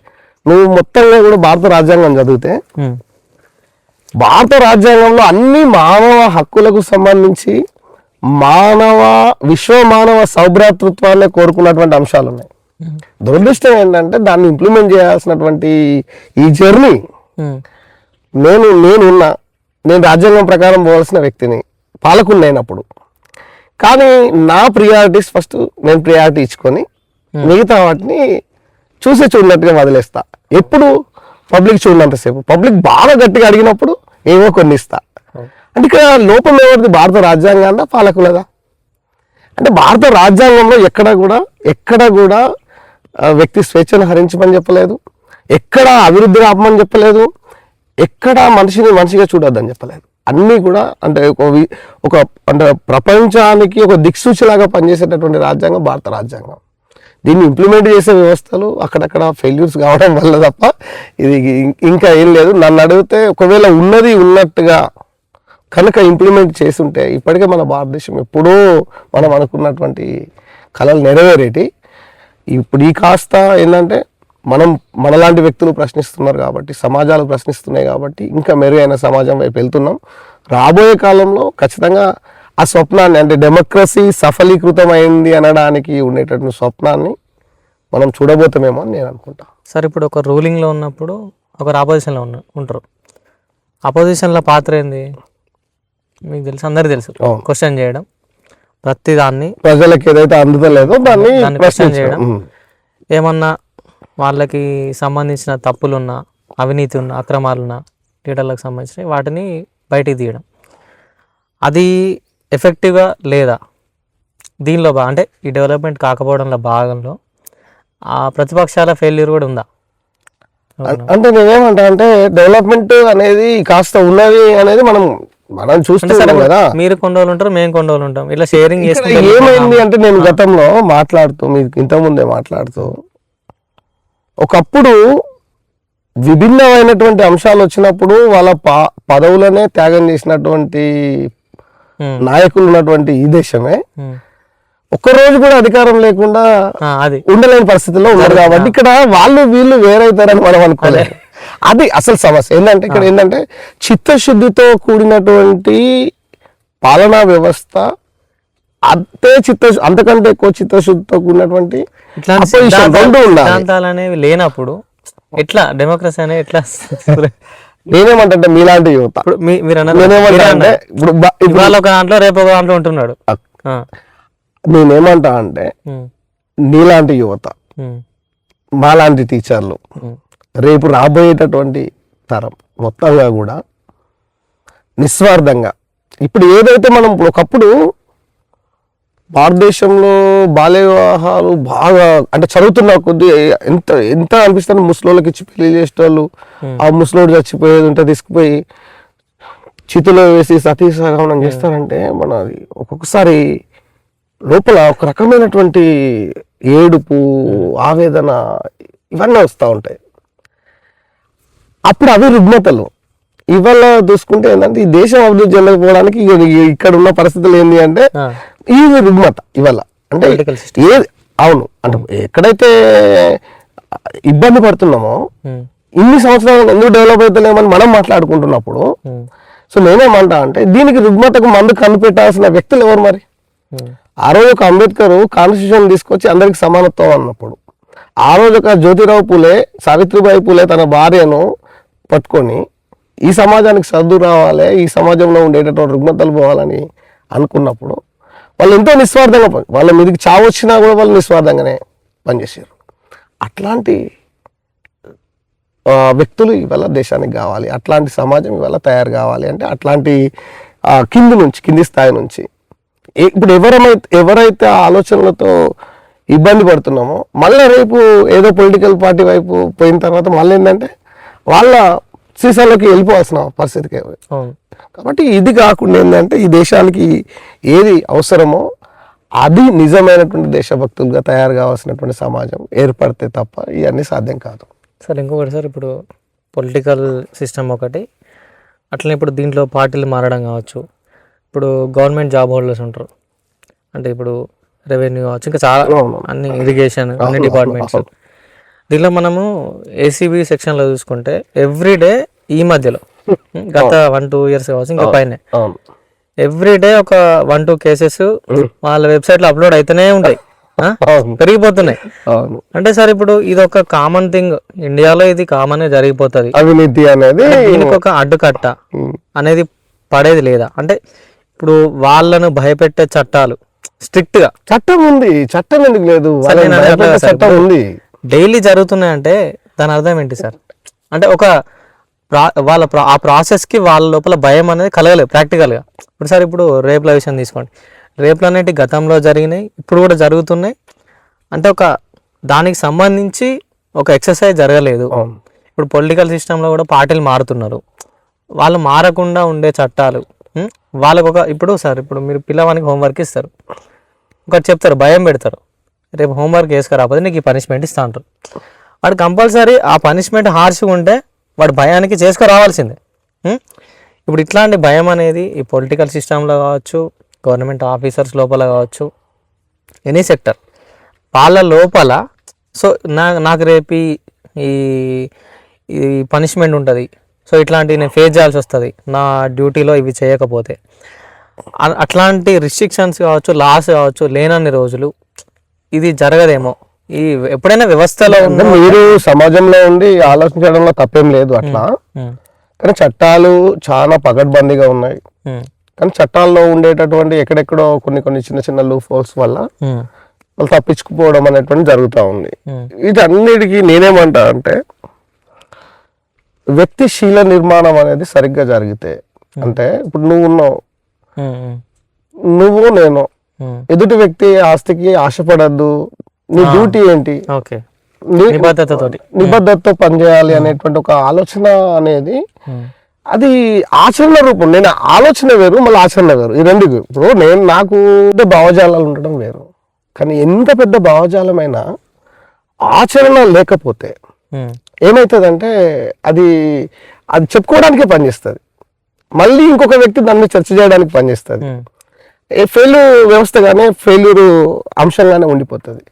ఇప్పుడు ఇవాళ నేనేంటంటే ఇప్పుడు చదువు అనేది చదువు, సంపాదన, ఉద్యోగము, మళ్ళీ హైఫైగా బతకడం, ఇదేనా మరి మనిషి జీవితం అనేటటువంటి క్వశ్చన్ ఎవరు చేసుకోవట్లేదు. దాన్ని ఎక్కడి వైపు వెళ్ళాలి? చదువు అంతిమంగా ఈ సమాజ సంక్షేమం వైపు అని ఆ రోజు మనం మోడల్గా తీసుకున్నటువంటి వ్యక్తులను మనం మాట్లాడుకుంటాము. వాళ్ళు ప్రాణం మీదకి వచ్చినా కూడా అదే నిబద్ధతతో తల మీద కత్తి పెట్టినా కూడా ఇవాళ ఎస్సీబీ ఆఫీస్కు డ్రాప్ అవుతున్నటువంటి పెద్ద పెద్ద ఆఫీసర్లు అందరూ కూడా ఉన్నత విద్యావంతులే, అవునా కదా? సో కాబట్టి ఇక్కడ మనం మాట్లాడుకుంటే ఏంటంటే అంటే చదువుకున్న జ్ఞానం లేదని మనం అనొచ్చు. ఆ జ్ఞానం ఎటో దారి మళ్ళింది. దేని మీద ఇవాళ ఉండేటటువంటి హైఫైగా ఉండేటువంటి సౌకర్యాలు ఏవైతే ఉన్నాయో ఆ సౌకర్యాల మీద మనసు మళ్ళీ నేను ఎంత పెద్ద మిద్ద మీద ఉంటే, ఎంత పెద్ద గోల్డ్ చైన్ వేసుకుంటే, ఎంత పెద్ద వాచ్ పెట్టుకుంటే, ఎంత పెద్ద వెహికల్లో తిరిగితే అంత నాకు విలువ ఇస్తుంది అని సమాజం అనేటువంటి అంశం వచ్చినప్పుడు ఏమైతుంది, ఇక్కడ అక్రమాలకు పాల్పడుతున్నారు. అంటే ఇక్కడ చట్టం లేదని కాదు, చట్టం ఉంది, ఆ చట్టాన్ని ఇంప్లిమెంట్ చేసే వ్యవస్థ ఉంది, ఈ జ్ఞానం ఉన్నటువంటి సివిలియన్ ఉన్నాడు. ఇక్కడ ఏమంటే ఇక్కడ ఈయన ఎందుకు ఇలా తయారవుతున్నాడు అని తనకు తాను క్రాస్ చెక్ చేసుకోవడం లోపల ఇక్కడ ఏమైతే సంబంధించిన క్వశ్చన్ అది ఇంటరప్ట్ చేస్తున్నా. సైకలాజికల్ గా అంటే ఇప్పుడు ఈ జాబర్స్ లోపల క్యాడర్స్ ఉంటాయి సార్, కింది స్థాయి పై స్థాయి. ఇప్పుడు కింది స్థాయి వాళ్ళు కావచ్చు, వాళ్ళ పై స్థాయి వాళ్ళని చూసి సైకలాజికల్ గా మనం కూడా వెనకేసుకోవాలి, అది ఏ రూపకంగానే పక్కన పెడదాం, వెనకేసుకోవాలన్న ఆ ఆశతోటి ఇట్లా డైవర్ట్ అవుతుంది. నేనేమంటా అంటే మనిషి ఆనందాన్ని మర్చిపోయిండు. ఫస్ట్ మనిషి ఆనందాన్ని వస్తువుల్లో వెతుక్కుంటుండు, ఆనందాన్ని సౌకర్యాల్లో వెతుక్కుంటున్నాడు. అది కాదు, ఎదుటి వ్యక్తిలో మనం తోటి సమాజంతో కలిసిపోవడము, తోటి సమాజాన్ని ఎంత వీలైతే అంత హ్యాపీగా ఉంచడం అనే ఈ ప్రాపర్ మనిషి యొక్క లక్షణాన్ని మర్చిపోయిండు. ఇవాళ ఎంత పెద్ద బండి పట్టుకొని తిరిగితే అంత విలువిస్తున్నారు సమాజంలో. అంటే అంటే ఆ సమాజం అట్లా తయారవడంలో ఏంటంటే తమకు తాము నిబద్ధత కోల్పోతున్నారు. సో అట్లా ఇక్కడ ఏమవుతుంది, అంత చదువు చదివి చాలా పెద్ద చదువు చదివినటువంటి వ్యక్తి ఏసీబీకి డ్రాప్ అయి అక్కడ చేతులు కట్టుకొని కూర్చుంటే ఆయనకు ఎంత అంటే ఆయన చదివిన చదువు ఏ జ్ఞానాన్ని నేర్పినట్టు? ఆ చదువు ఎందుకోసం అంటే నువ్వు చదివే చదువు సమాజ విజ్ఞానానికి అనే విషయాన్ని మర్చిపోయి, సమాజ సంక్షేమానికి అనే విషయాన్ని మర్చిపోయి అంబేద్కర్ 45,000 పుస్తకాలు చదివిందని చెప్తారు.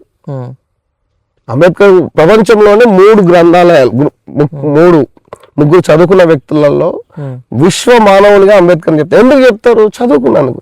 ఆయన చదువుకున్న జ్ఞానం అంతా ఉన్నది కాబట్టి ఇవాళ కూడా నా ఇంట్లో ఫోటో ఉంది, నీ ఇంట్లో ఫోటో ఉంది, రోడ్ల మీద ఫోటో ఉన్నాయి. చదువుకున్న వ్యక్తి అంటే నువ్వు ఆ మోడల్గా బతకాలనేటువంటి ఆలోచన నీలో రావాలి, కానీ అది రాకుండా కారో, బైకో, ఇల్లు, లేకపోతే భూములో, జాగలో, డబ్బులో, వీటి మీదనే మనిషి ఆలోచన. అంటే ఉండే వరకు మనిషి ఎంతవరకు బతకాలో అంతవరకు బతికి ఒక నమూనాగా బతికితే తప్పేం లేదు హీరోయిక్గా. కానీ అది దాటి ఇంకా ఏదో సంపాదించాలనేటువంటి తపనతో వాడు బతకడం మర్చిపోయిండు, ఆనందాన్ని మర్చిపోయిండు. అట్లా దానివల్ల ఏమవుతుందంటే ఈ అక్కర్రాని విషయాలన్నింటినీ మీదే పెట్టుకున్నాడు. సో చట్టాలు ఉన్నాయి, చట్టాలు లేవని ఇంకా పెద్ద శిక్షలైనా కూడా వేరే దేశాల్లో లేవా? ఉంటే అక్కడ జరుగుతలేవా? అంటే ఎక్కడ రావాలి దీని మార్పు? తనలో రావాలి, అది ఆచరణాత్మకంగా రావాలని నేనంట. వస్తే ఏమైందంటే ఆటోమేటిక్గా మనం అనుకున్న వ్యవస్థలకు అన్నిటికి కూడా దానికి అనుకూలంగా ఒక బుద్ధిస్ట్ మెంటాలిటీ ఉంటుంది అనుకోవచ్చా? నన్న అట్లా సార్ ఇట్లా మారడం ఉన్నాయి, రకరకాల సిద్ధాంతాలు ఉన్నాయి.